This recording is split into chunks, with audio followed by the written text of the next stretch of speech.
혹시 여러분 피할 수 없으면 즐겨라 라는 말씀 아시죠?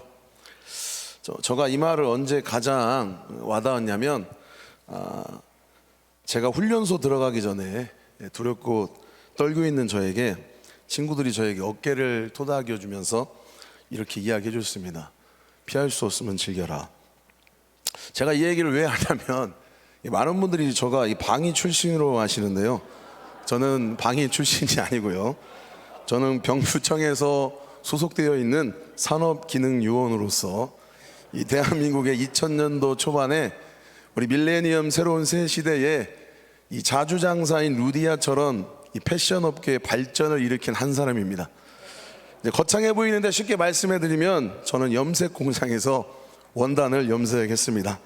아무튼 저는 이 방위가 아니라는 거, 산업기능요원이라는 거 다시 한번 강조해드리고 싶습니다. 피할 수 없으면 즐겨라. 이 말은 군대에 입대하는 자녀들에게 또한 선배나 부모님들께서 조언해 주시는 그런 말이죠. 저는 이 말이 이 군대에서, 이 군대 특히나 해병대에서 쓰여지는 말인 줄 알았습니다. 그런데 이 말을 찾아보니까요, 이 말은 미국의 이 심장 전문 의사 로버트 엘리어의 저서인 스트레스에서 건강으로 마음의 짐을 덜고 건강한 삶을 사는 법에서 나온 명언인 것을 제가 알게 되었습니다. 여러분, 그 책에 이렇게 이야기합니다. 인간에게 흐르는 시간, 원치 않는 대상과의 만남, 밥벌이를 위한 고통은 피할 수 없다. 피할 수 없는 상황을 피하려고 하면 더 괴롭다. 살면서 어찌할 수 없는 일을 만나면 피하지 말고 내 인생의 과정을 받아들이고, 누가 부당한 시비를 걸면 나보다 더 못해서 그러려니 하고 포용과 용서를 하고, 어두운 일이 생기면 발전을 위한 시련으로 받아들이라. 이 사실이 나 자신의 행복을 지키는 길이다. 그래서 전체의 내용의 한 문장으로 이게 표현하자면 피할 수 없으면 즐겨라 라고 이렇게 이야기하는 것입니다. 그런데 오늘 우리가 읽은 이 본문에서 비슷하게 이야기하고 있는 것을 볼 수 있습니다. 오늘 본문 야고보서 1장 2절을 같이 한번 읽겠습니다. 1장 2절 다 같이 읽겠습니다. 내 형제들아, 너희가 여러 가지 시험을 당하거든 온전히 기쁘게 여기라. 여러분, 시험을 당하거든 어떻게 하라고 나와 있나요? 기쁘게 여기라라고 이렇게 이야기하고 있습니다. 그런데 막상 이 사람들은 고통을 당하면요, 괴로워하고 심지어는 하나님을 원망하기도 합니다. 그런데 오늘 읽은 본문에서 이 야고보는 여러 가지 시험을 당하거든 온전히 기쁘게 여기라라고 이렇게 이야기하고 있습니다. 남의 얘기면 이런 상황을 우리가 쉽게 이야기를 할 수 있습니다. 기쁘게 여겨라, 즐겁게 여겨라. 그런데 막상 그 시험이 지금 내게 당하고 있는 이야기라고 한다면 그런 좀 상황이 달라질 것입니다. 이 고난을 당하고 고통을 당하는 이 당사자의 입장에서는요, 이렇게 생각할 수 있을 것 같아요. 내 상황과 내 문제를 제대로 알지 못하는데 어떻게 그렇게 쉽게 말할 수가 있는 거야 라고 그렇게 생각할 것 같습니다. 그렇게 항변하고 싶겠지만 그런 상황 속에서 오늘 말씀에는요, 기뻐하라고 합니다. 그럼 도대체 어떻게 고난 가운데 그렇게 기뻐할 수 있을까요? 오늘 읽은 이 본문의 말씀을 통해서 우리가 살면서 만나고 또 깨닫게 되는 여러 가지 고난에 대해서 어떤 자세를 가지면서 살아가야 되는지 우리가 함께 이 말씀을 통해 이 시간 은혜를 나누려고 합니다. 먼저 우리는 이 고난의 특성에 대해서 좀 정확하게 알 필요가 있는데요, 첫 번째, 고난은 피할 수가 없다라는 것입니다. 오늘 2절 말씀 우리 한번 읽겠습니다. 시작. 다시 한번 읽겠습니다. 내 형제들아, 너희가 여러 가지 시험을 당하거든 온전히 기쁘게 여기라. 자, 2절 말씀을 보면 여러 가지 시험이 찾아온다면 그렇게 이야기하고 있지 않습니다. 시험을 당하거든 이렇게 이야기하고 있습니다. 도대체 어떤 시험을 당하는 것일까요? 말씀을 보면 여러 가지 이 시험이라는 단어가 나옵니다. 이 여러 가지란 단어는요, 본래 원문에는 여러 가지 색깔, 다양한 색깔이라는 뜻을 나타내고 있습니다. 이처럼 우리의 인생을 살면서 우리는 형형색색의 여러 가지의 시험들을 경험하게 되는 것입니다. 우리가 경험하는 시험은요, 사람마다 다 다를 것입니다. 그러나 이 시험 없는 인생은 아무도 없는 것을 볼 수가 있는 것입니다.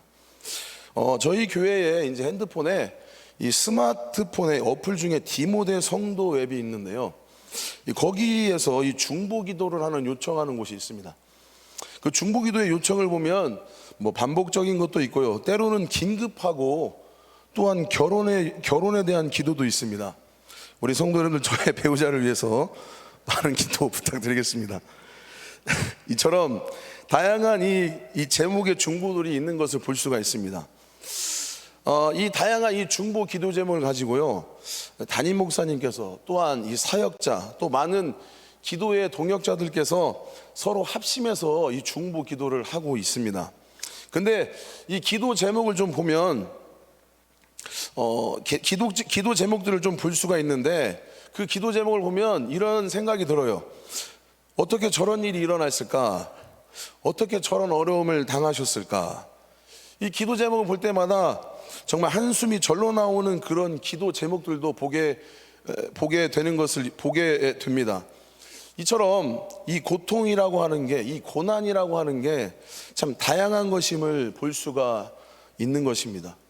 그런데 이 안타까운 것은 이 고난은 예측할 수가 없다라는 것이죠. 본문에서요, 여러 가지 시험을 당하거든 이라는 단어가 본래 이 본문에서는요, 여러 가지 시험이 떨어지거든, 그런 단어로 쓰여 있습니다. 그런데 그냥 떨어지는 게 아니라요, 갑작스럽게 떨어진다라는 뜻이 있습니다. 그래서 이 의미는 시험을 당하느냐 안 당하느냐, 그리고 어떤 이런 가정법의 이런 상황이 아니라 그 시험을 갑작스럽게 만나고 경험하게 된다라는 것입니다. 성도 여러분, 우리가 시험을 안 당하는 사람은 아무도 없다라고 제가 말씀드렸죠. 시험은요, 여러분, 우리가 신앙생활 하는데, 인생에 살아가는데 옵션이 아니죠. 누구나 인생을 살면서 이 시험은 반드시 통과해야 되는 것입니다. 그러나 이 중요한 것은 이 시험을 어떻게 통과하느냐는 것입니다.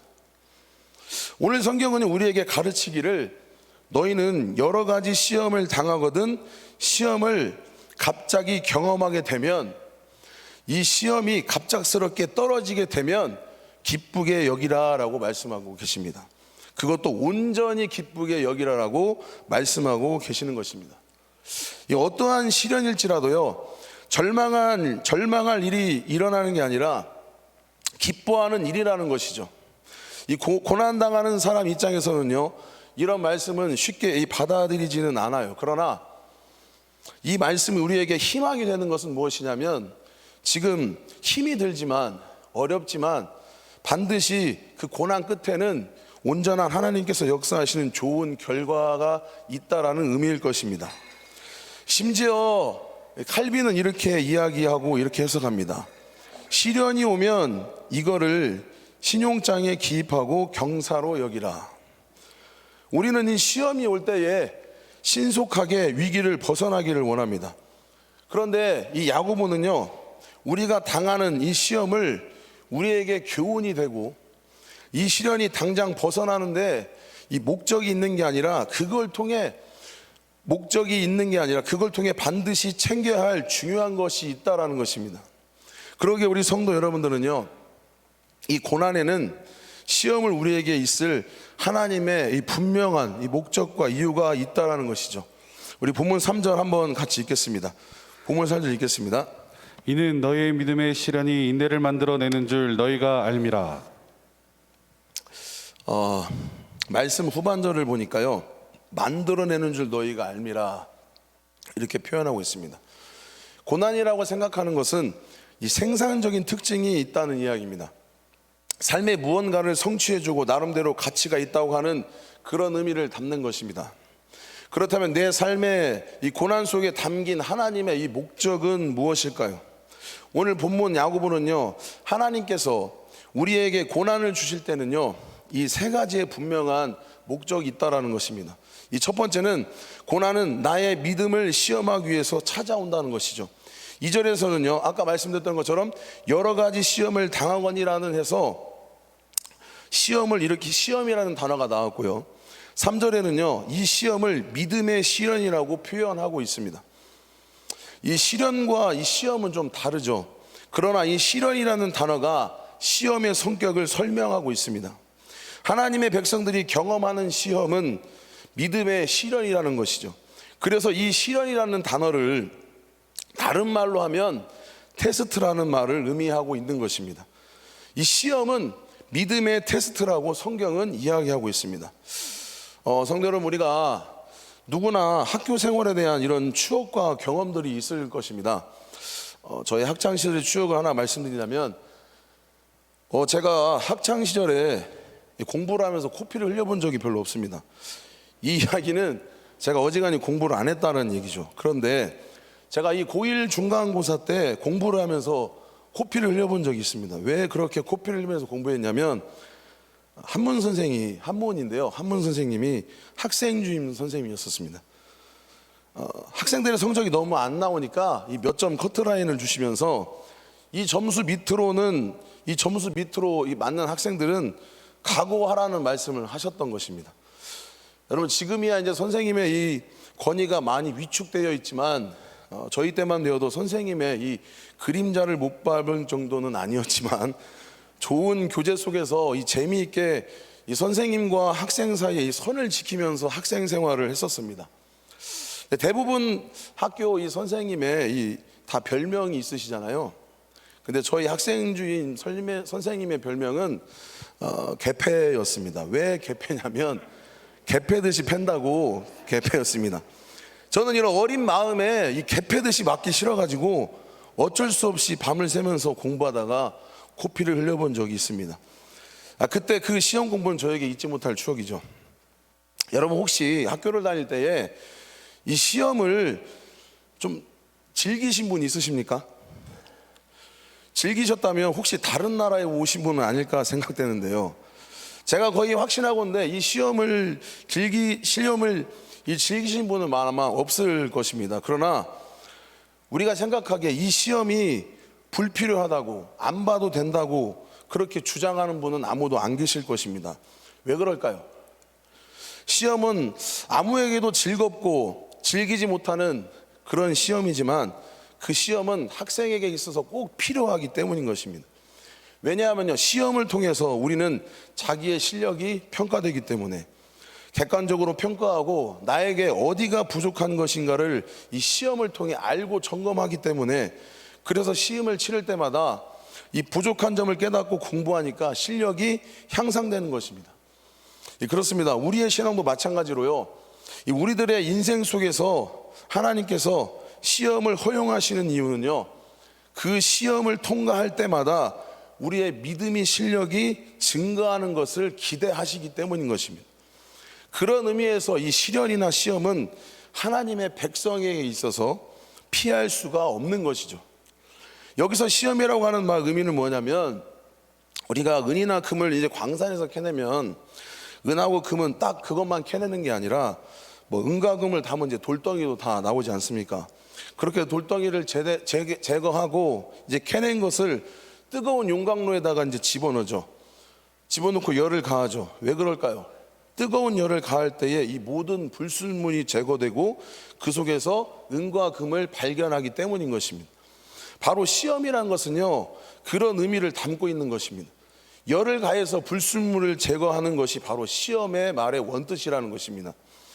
어떤 사람들은요, 이런 표현을 했는 것을 볼 수가 있는데요, 사람은 티백과 같다. 녹차, 이 둥글레차 티백 아시죠?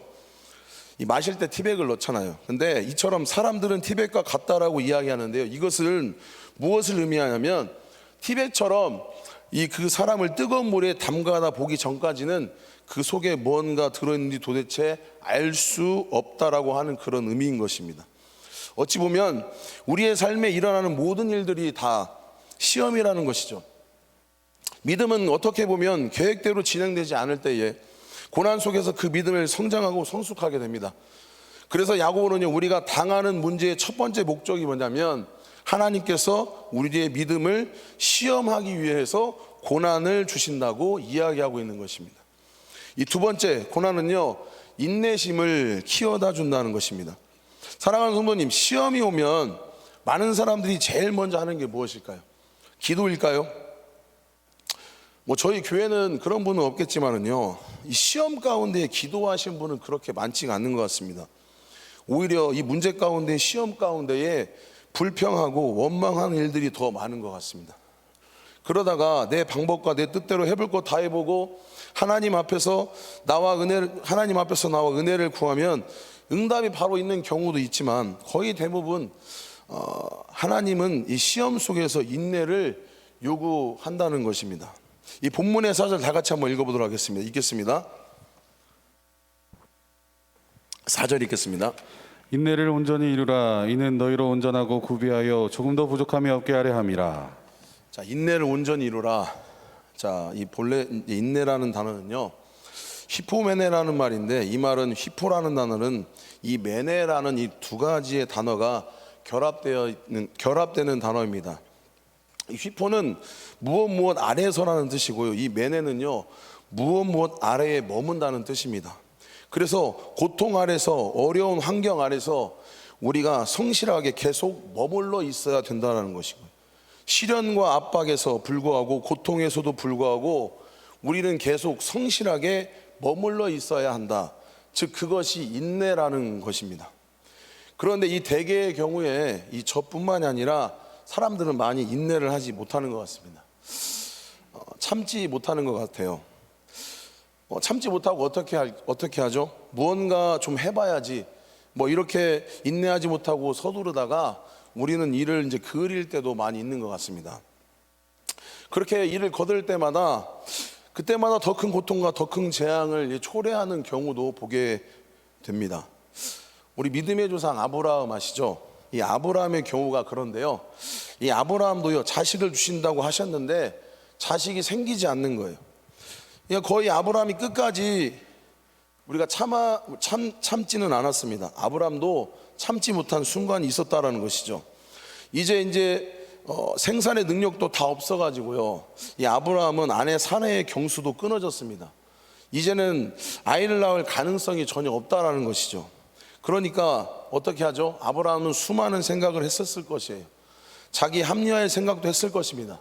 하나님이 주신다고 약속했는데 꼭 사라를 통해서만 나와야 되느냐, 아마 아브라함은 이렇게 생각했을 것입니다. 그래서 아브라함은 어떤 선택을 했나요? 하갈이라는 종을 통해서 아들을 낳았습니다. 그 아들이 바로 이스마엘이죠. 열심히 자기의 꾀를 써서 낳은 아들입니다. 그러나 하나님은 하나님의 때가 찼을 때에 부인 사랑을 통해서 자연스럽게 얻어진 하나님의 약속 이삭을 주십니다. 이삭과 이스마엘 둘 사이에 얼마나 이 긴 고통이 계속되는 것을 우리가 볼 수 있는데요, 오늘도 이 계속된 이 아람 민족과 이스라엘 역사적 갈등의 이 시초가 바로 그것이 되는 것입니다. 이것이 다 왜 그러냐면 인내하지 못했기 때문인 것이죠.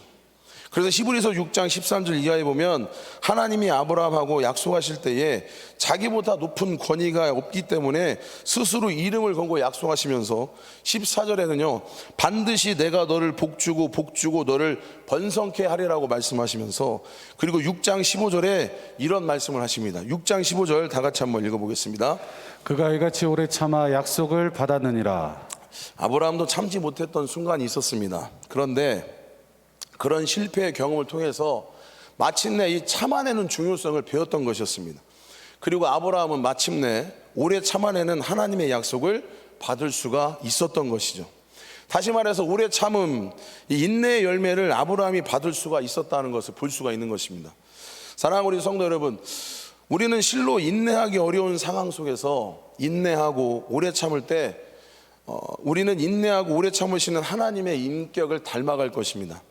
하나님은 우리에게 그것을 기대하고 계시는 것이죠. 우리 다시 한번 본문 4절 말씀 다시 한번 같이 읽어보도록 하겠습니다. 본문 4절 읽겠습니다. 인내를 온전히 이루라. 이는 너희로 온전하고 구비하여 조금도 부족함이 없게 하려 함이라. 자, 우리의 인격의 성숙의 가장 중요한 요소가 바로 인내를 이루어가는 것이고, 우리가 인내를 온전히 이룰 때에 이것이 바로 인격의 완성이라고 나타내고 있습니다.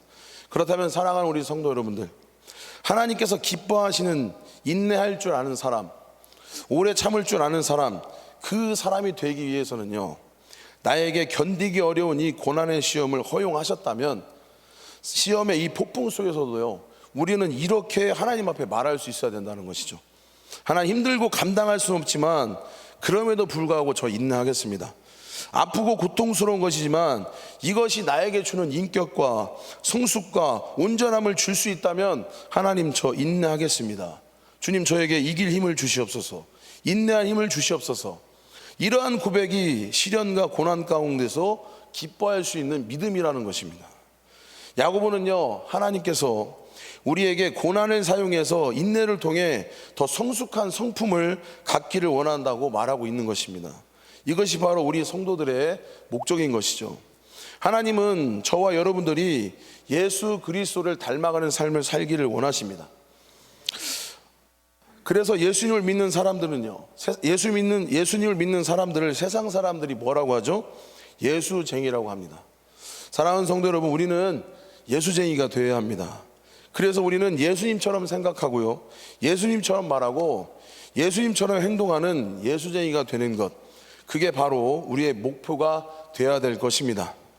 이런 삶을 살기 위해서는요, 마지막으로 하나님은 두 가지의 도구를 사용하시는데, 첫 번째는 말씀입니다. 그래서 우리가 성경을 읽고 묵상하다 보면, 배우다 보면, 성경을 점점 알아가다 보면요, 예수님이 어떤 분이고 어떤 인격을 가지신 분이고 어떠한 삶을 사시고, 그래서 예수님을 알아가면서 예수님처럼 살기를 원하게 된다는 것이죠. 그래서 말씀은요, 우리의 신앙의 기초가 되는 것입니다. 그리고 또 하나 도구가 있는데요, 무엇이냐면 우리에게 수많은 문제와 환경과 억압과 스트레스 등 다양한 인생을 살아가면서 일어나는 많은 위기를 이해할 수 없는 이 상황들을 만들어 놓고 그 사건들로 우리의 삶을 하나님은 빚어가고 갖고 가신다는 것이죠. 여러분, 이해할 수 없는 이런 상황과 환경 속에서 주님은 우리의 삶을 빚어가고 바꿔가고 우리를 만들어 가시는 분이십니다.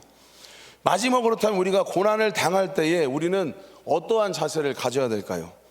이 고난의 어려움에 우리는 그리스도인으로서 어떠한 반응을 해야 되는 것일까요? 오늘 야고보는요, 세 가지를 이야기하고 있는데, 첫 번째는요, 기뻐하라는 것입니다. 2절을 보시면 온전히 기쁘게 여기라, 이렇게 말씀하고 있습니다. 근데 여러분, 기뻐하라는 말을 오해하지 않으셨으면 좋겠는데요, 내가 지금 힘들어도 좋은 것처럼 가장하면서 기뻐하라는 그런 말이 아니라, 아무런 문제가 없는 것처럼 행동하라고, 거짓말하고 거짓 웃음을 지으면서 모든 것이 잘 되고 있습니다라고 그렇게 말하라는 것이 아닙니다. 이 가식적인 행동을 통해서 현재의 현실을 부정하라는 말도 아닙니다. 우리가 당하는 그 고난의 현실을 부정하면서 나는 파산했고 나는 버림받았고 사람들이 모두 떠났지만 그래도 나는 기뻐합니다, 그렇게 말하라는 이야기가 아닌 것입니다. 그런 일들로 인해서 기뻐하라는 게 아니라 그런 상황 속에서도 기뻐할 수 있기를 배우라는 말입니다. 문제 가운데서 기뻐하라는 거지 그 문제 때문에 기뻐하라는 이야기가 아닌 것이죠. 그럼 우리가 어떻게 우리 문제 가운데 기뻐할 수 있을까요? 그것은 우리가 믿는 하나님이 분명히 그 문제와 그 사건과 그 고난을 통해서 어떠한 목적을 가지고 계신다는 사실을 내가 알고 있기 때문에 기뻐하라고 말씀하십니다. 하나님은요, 우리의 믿음을 시험하시고 우리의 인내심을 키워주시고 우리의 성품을 다듬어 주시고 성숙시켜 주셔서 이런 이유와 목적이 있기 때문에 고난 속에서 기뻐하라고 오늘 말씀하고 있는 것입니다. 그래서 때로는 이 다른 악한 자가 이 계획한 것이라 할지라도 주님은요, 그것을 사용하신다는 것입니다. 때로는 원수들의 악한 의도가 만들었을지라도 하나님은 그것을 선한 의도로 바꾸어 주신다는 것입니다. 그렇기 때문에요, 우리가 이 고난의 문제 가운데 기뻐할 수 있음을 믿으셨으면 좋겠습니다. 왜 그러냐면 그 가운데에, 이 고난 가운데에 분명히 하나님의 이유와 목적이 있는데, 근데 우리가 맨날 기뻐한 일만 생겨야 기뻐한다고 한다면 여러분, 우리 영원한 진정한 기쁨을 알 수는 없습니다. 그러니까 어려운 가운데서도 기뻐할 수 있는 방법을 우리는 배워야 되는 것이죠. 왜냐하면 항상 우리는 살아가면서 어려움을 만날 수밖에 없고 그 고난이 우리의 삶의 한 부분이기 때문에 그런 것입니다. 고난은 결코 피할 수 없고 여러 가지 모양으로 다가오지만, 그러나 이 고난의 목적을 갖고 찾아온다라는 것입니다. 그래서 야고보는요, 고난 속에서 기뻐하라고 우리에게 권면하고 있습니다. 그리고 두 번째는요, 간구하라는 것인데요, 여러분, 이 고난과 이 문제거리를 들고 하나님께 나아가 도움을 요청하고 그 문제 앞에 하나님의 지혜를 구하라는 말씀인 것입니다. 그래서 우리 5절 한번 읽어보도록 하겠습니다. 5절 읽겠습니다. 너희 중에 누구든지 지혜가 부족하거든 모든 사람에게 후히 주시고 꾸짖지 아니하시는 하나님께 구하라. 그리하면 주시리라. 그래서 우리가 어려움을 만나게 되면 하나님 앞에서 문제 가운데 왜요라는 말보다 주님 무엇이죠라는 말을 물을 수 있어야 된다는 것입니다. 주님, 왜 저에게 이런 어려움을 주십니까? 이 왜라는 말을 물으시면 안 된다는 것입니다. 주님, 이 사랑을 통해서 저에게 무엇을 깨닫기를 원하십니까? 주님, 이 고난을 통해서 저에게 무엇을 가르쳐 주시기를 원하십니까? 라고 물어야지 왜라고 물어서는 안 된다는 것입니다. 인도에 이 선교를 갔던 선교사님이요, 이 선교 지역에서 심한 폐병이 걸려서 결국 선교 사역을 끝까지 마치지 못하고 고향으로 돌아올 수밖에 없었다고 합니다. 그래서 고향에 쉬고 휴식하면서 농사일을 돕던 중에 이 탈곡기 아시죠? 이 탈곡기가 돌아가다가 그만 한쪽 팔을 잃어버리게 되었다고 합니다. 이렇게 겹치는 고난 속에서요, 그 선교사님은 하나님 앞에 이렇게 기도했습니다. 주님, 이제 제 오른팔이 없습니다. 제가 주님께 이제 무엇 하기를 원하십니까? 만약 제가 이러한 상황이었다면 주님 정말 살아계십니까? 제가 주님을 위해서 이렇게까지 헌신했는데, 제가 주님을 위해서 이렇게까지 제 생명을 걸었는데, 아니 폐병도 모자라서 왜 내 팔까지 가져가십니까? 라고 저는 주님 앞에 왜라고 질문했을 것인데, 이 선교사님은요, 주님 무엇 하기를 원하십니까? 라고 이렇게 기도했다고 합니다. 여러분, 고난 중에서도 또다시 고난을 받아들이는 이런 상황 가운데서도 알면서도 왜라고 하나님 앞에 묻지를 않았다는 것입니다. 무엇을 해야 될지 이 선교사님은 하나님 앞에 물었다라는 것이죠. 하나님은 무엇이라고 묻는 이 선교사님의 선교사님의 기도를 통해서 이 선교사님에게 이 농장을 양농원으로 개조하라는 깨달음을 주셨고, 선교사님은 농장을 개조해서 남은 인생을 이 양농원을 만들어서 어르신을 돌보고 복음을 전하는 이런 양육하는 사역, 어르신을 천국으로 보내는 귀한 사역을 감당했다고 합니다. 여러분, 뜻하지 않는 고난이 생기시면요, 그 고난을 당하시면 우리는 하나님을 향해서 하나님 왜 제게 이런 일이 생깁니까? 이렇게 원망할 수는 있습니다. 그러나 분명한 것은 왜라는 말 대신에 주님, 이 고난 가운데 내가 하나님은 무엇 하길 원하십니까? 그런 말을 할 때에 그때 우리에게 하나님께서는 새로운 삶과 새로운 사명을 시작된다는 사실을 잊지 않으셨으면 좋겠습니다. 이 마지막으로 오늘 6절 읽겠습니다. 6절 읽겠습니다. 오직 믿음으로 구하고 조금도 의심하지 말라. 의심하는 자는 마치 바람에 밀려 요동하는 바다 물결 같으니. 조금도 의심하지 말라. 이 말은요, 믿고 맡기라는 말씀입니다. 우리가 사람을 평가할 때에 외적으로 평가하죠. 얼마나 높은 자리에 올라갔는가, 얼마나 배웠는가, 얼마나 많은 돈을 가지고 있는가. 여러분, 그렇게 이제 외적으로 우리가 평가하지 말고 우리가 평가할 기준은요, 얼마나 믿음 안에서 하나님께 맡겨져 있는가, 얼마나 하나님을 의지하며 살아가고 있는가, 그 기준을 가지고 우리가 사람의 인생을 평가해야 된다는 것이죠. 우리가 우리를 순수하게 하나님께 맡기는 만큼요, 하나님은 저와 여러분들을 하나님 나라의 멋진 인생의 작품으로 만들어 간다는 사실을 믿으셨으면 좋겠습니다. 그렇기 때문에 우리는 이제부터 이렇게 고백하기를 원합니다.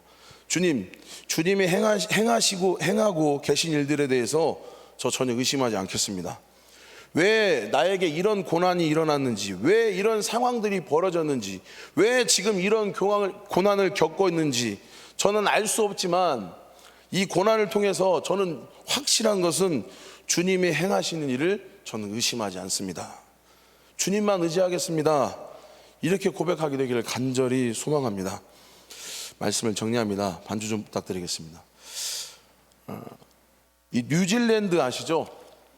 이 뉴질랜드는요, 남태평양에 있는 인구가 한 400만 정도 되는 조그마한 섬 나라입니다. 그곳에는요, 날지 못하는 새가 이 5종류가 있다고 합니다.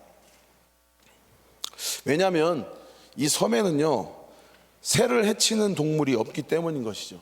그래서 이 새들은 굳이 먹이를 잡기 위해서 공중으로 날아올 필요도 없고 그냥 그저 나뭇가지의 땅에서 손쉽게 먹이를 구할 수 있으니까 그렇게 지내다가 보니까 이 새들은 날개가 있어도 날지 못하는 새가 되어버렸다라는 것입니다. 여러분, 우리의 인생도요, 우리의 신앙도 너무 편하고 너무 안일하다 보면 삶이 무기력해집니다. 믿음의 생활도 나태해집니다. 그래서 우리에게 적당한 시련과 고난이 있을 때에 오히려 우리는 하나님을 바라보고 하나님을 의지하며 하나님을 신뢰할 수 있게 된다라는 것입니다. 사랑하는 성도 여러분, 우리가 살아가시면서 고난을 만나면, 고난을 경험하게 되면 기뻐하셨으면 좋겠습니다. 제가 아까 말씀드렸죠. 피할 수 없으면 즐겨라는 말 생각나시죠? 고난을 즐기셨으면 좋겠습니다. 여러분, 이 고난은 인생의 방해꾼으로 우리가 생각하지 않으셨으면 좋겠습니다. 친구들을 환영하듯이 고난을 맞이해 주셨으면 좋겠습니다. 하나님의 계획은요, 내 눈앞에 있는 보이는 그런 경험하는 그 고난의 문제들보다 비교할 수 없을 만큼 하나님의 계획은 절대적으로 크시기 때문인 것입니다. 오늘 보면 6절에서는 오직 믿음으로 구하고 조금도 의심하지 말라라고 말씀하고 있습니다. 하나님이요, 여러분 삶 속에서요, 일하고 계시는 것에 대해서요, 조금도 의심하지 않으셨으면 좋겠습니다. 하나님은요, 절대로 여러분들을 떠나지 않으십니다. 하나님께서 여러분과 함께 하심을 믿으셨으면 좋겠습니다. 하나님이요, 여러분의 그 고난 가운데요, 지금 말할 수 없는 상황 가운데에서도요, 고난을 허락하신 이유는요, 우리가 더 성장할 수 있도록, 우리가 하나님 앞에 더 완전해질 수 있도록 그렇게 돕고 계시는 분이심을 믿으셨으면 좋겠습니다.